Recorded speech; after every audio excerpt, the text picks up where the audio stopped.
Hello everyone. आप देख रहे हैं हमारा यूट्यूब चैनल पायोनियर टीचर और मैं हूं बसंत कुमार। मैंने शिक्षा मनोविज्ञान से संबंधित वीडियो अपलोड करना शुरू किया है जो डीएलएड और बीएड से संबंधित है। पिछले वीडियो में मैंने शिक्षा मनोविज्ञान का अर्थ और उसके परिभाषा से संबंधित वीडियो अपलोड किया है। आज के इस वीडियो में हम लोग शिक्षा मनोविज्ञान की प्रकृति से संबंधित जानकारी प्राप्त करेंगे। तो चलिए वीडियो पर हम लोग चलते हैं। पिछली वीडियो में हम लोगों ने शिक्षा मनोविज्ञान का अर्थ और उसके परिभाषा के बारे में जानकारी प्राप्त किए थे।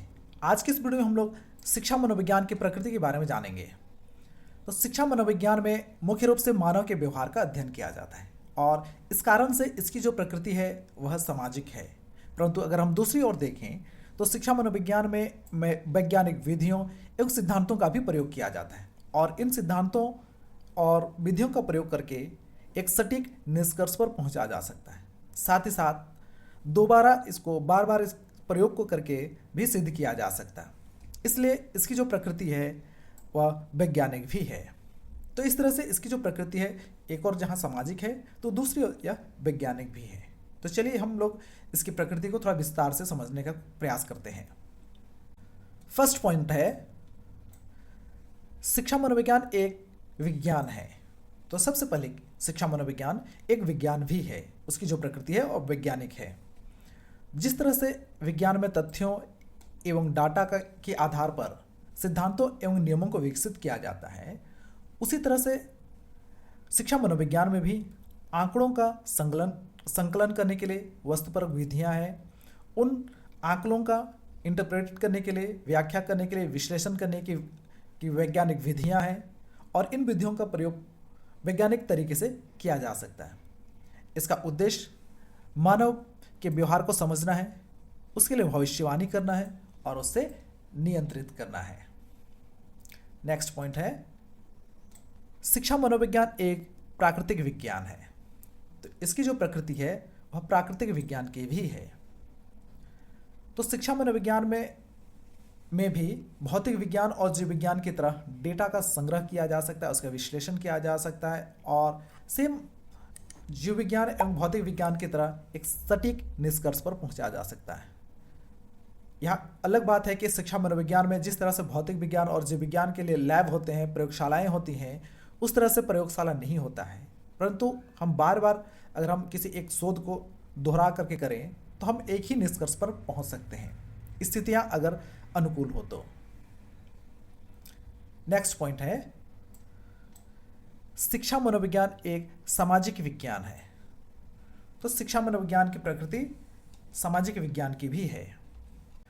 जिस तरह से समाजशास्त्र, मानव विज्ञान तथा राजनीतिक विज्ञान में मानव की गतिविधियों का अध्ययन किया जाता है, उसी तरह से शिक्षा मनोविज्ञान में भी मनुष्य के व्यवहारों का अध्ययन किया जाता है, मनुष्य के क्रियाकलापों का अध्ययन किया जाता है या समाज का अध्ययन किया जाता है।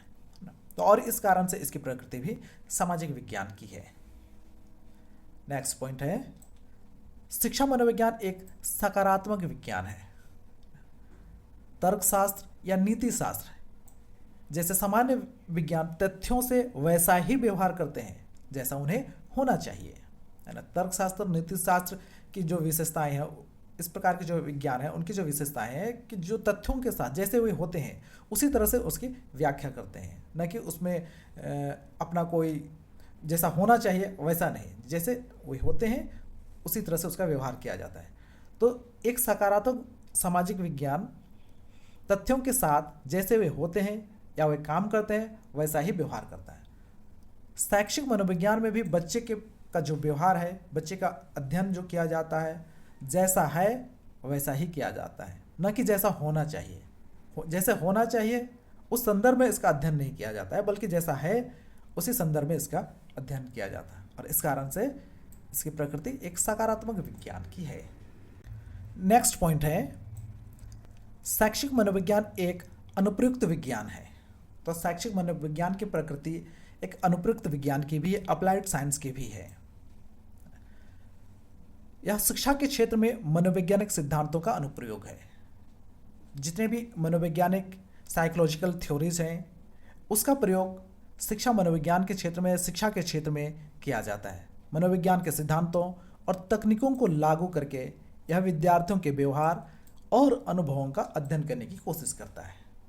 तो जो भी थ्योरीज एंड टेक्निक्स हैं साइकोलॉजी के, उनका प्रयोग शिक्षा के क्षेत्र में किया जाता है और इसके माध्यम से बालकों के व्यवहार को समझने का प्रयास किया जाता है, उनके लर्निंग पैटर्न को समझने का प्रयास किया जाता है और उनके शिक्षा के लिए उचित व्यवस्था किया जाता है। नेक्स्ट पॉइंट है, शैक्षिक मनोविज्ञान एक विकासशील विज्ञान है।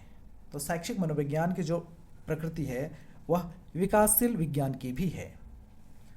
तो शिक्षा मनोविज्ञान में हमेशा नए नए शोध किए जा रहे हैं और जैसे जैसे शोध निष्कर्ष जमा हो रहे हैं, उन शैक्षिक शोध के माध्यम से शैक्षिक मनोवैज्ञानिकों को बच्चे की प्रकृति और व्यवहार को समझने में मदद मिलता है और बच्चों के व्यवहार को और भी बेहतर तरीके से समझने में मदद होती है।